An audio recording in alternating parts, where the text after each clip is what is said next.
Welcome, this is Crane Johnson, a hydrologist with the Alaska Pacific River Forecast Center, bringing you your 2023 Alaska Breakup Outlook here on Thursday, April 20th. We're still about 2 weeks away from breakup on our larger rivers in Alaska, so now's the time to be flood ready. Check with your local community, prepare your family and pets, prepare your home, know your flood risk, and as always, stay aware of local river conditions. There's three main components we consider when we look at the breakup outlook. The first is snowpack. The second is ice thickness and strength. And the third most important component are spring weather patterns. It's the late April and early May temperatures that control the snowmelt rate and the thermal condition and integrity of the ice, or the strength of the ice.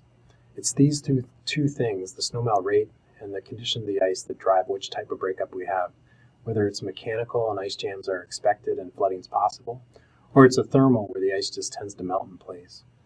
Mechanical breakups are usually associated with cool April temperatures followed by a rapid warm-up in May.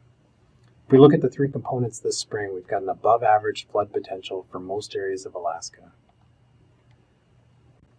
Our snowpack throughout Alaska and the Yukon Territory is above average, and while 2023 shares some similarities with last year, it's nowhere near the record snowpack we had in 2022.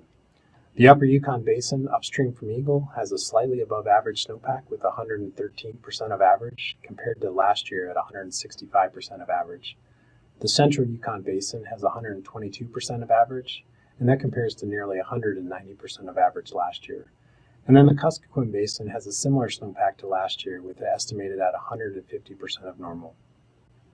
Snowpacks that drain into Kotzebue Sound are well above average, and this includes the Kobuk and the Bucklin rivers.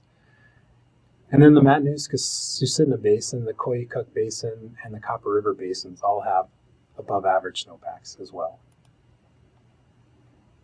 Ice thicknesses throughout the state are trending towards normal or thinner than normal ice, and this is based on limited ice measurements that we do have and accumulated freezing degree days, which is a measure of how cold it was this winter.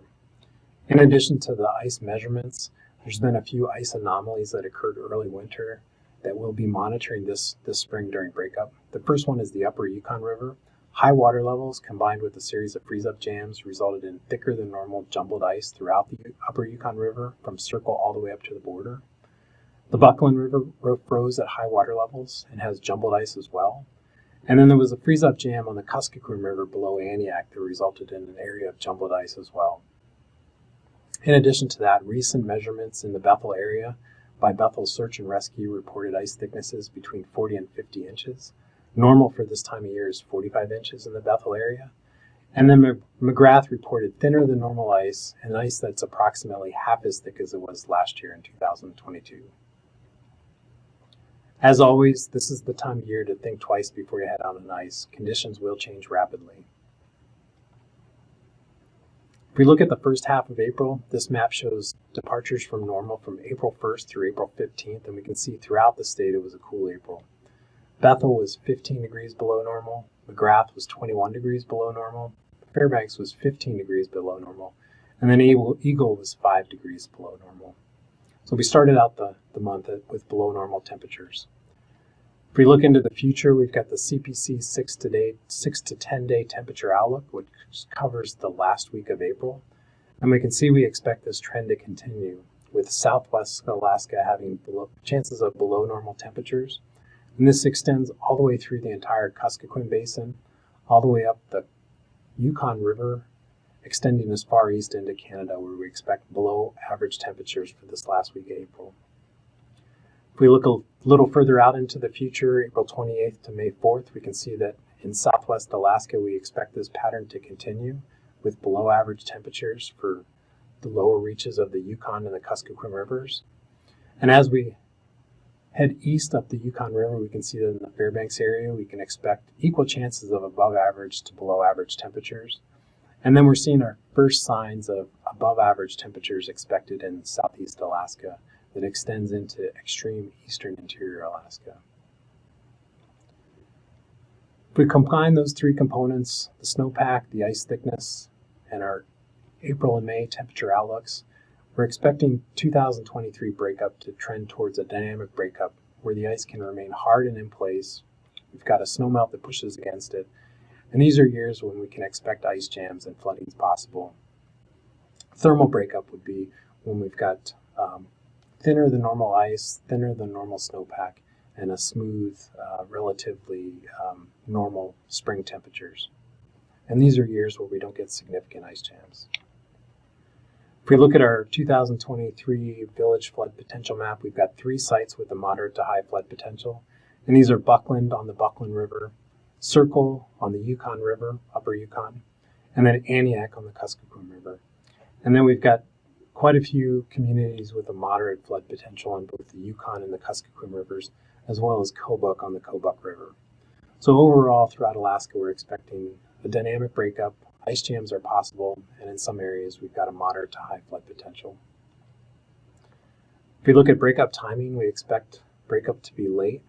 In eastern Alaska, we expect breakup to be on average 4 to 6 days late. And in southwest, as we head towards the west, we expect breakup to be delayed even more. In southwest Alaska, on average, it'll be 5 to 7 days late.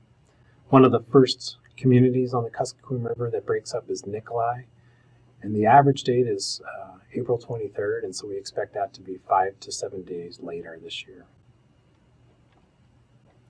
If we look at our current Alaska breakup map, this is as of today. We've got all of our rivers are frozen and mostly ice, and we're just starting to see mostly open areas in the extreme upper Yukon River. And so that's right around Whitehorse. We've got some mostly open areas. If we look at a satellite image of Whitehorse, this is from March 20th, river's frozen. And then April 11th, we start to see it to begin to open up. And then by April 14th, the river's mostly open just downstream from Whitehorse. As always, each spring, we look for breakup observations throughout the state. You can reach us at our email address, nws.ar.aprfc@noaa.gov, or you can call in observations at 907-266-5160. You can always view our up-to-date Alaska breakup map and also get our graphical breakup outlook on our website as well. The image to the right is from Fresh Eyes on Ice, who's got a system of live webcams throughout the state that update daily. And so this is the Kuskokwim River at Sleepmute, showing the river frozen and solid as of April 19th yesterday. Fresh Eyes on Ice provides a great opportunity to share observations through social media and also contribute data to their citizen science project. Thanks for joining us, and we'll be back next week with another Alaska Breakup Outlook.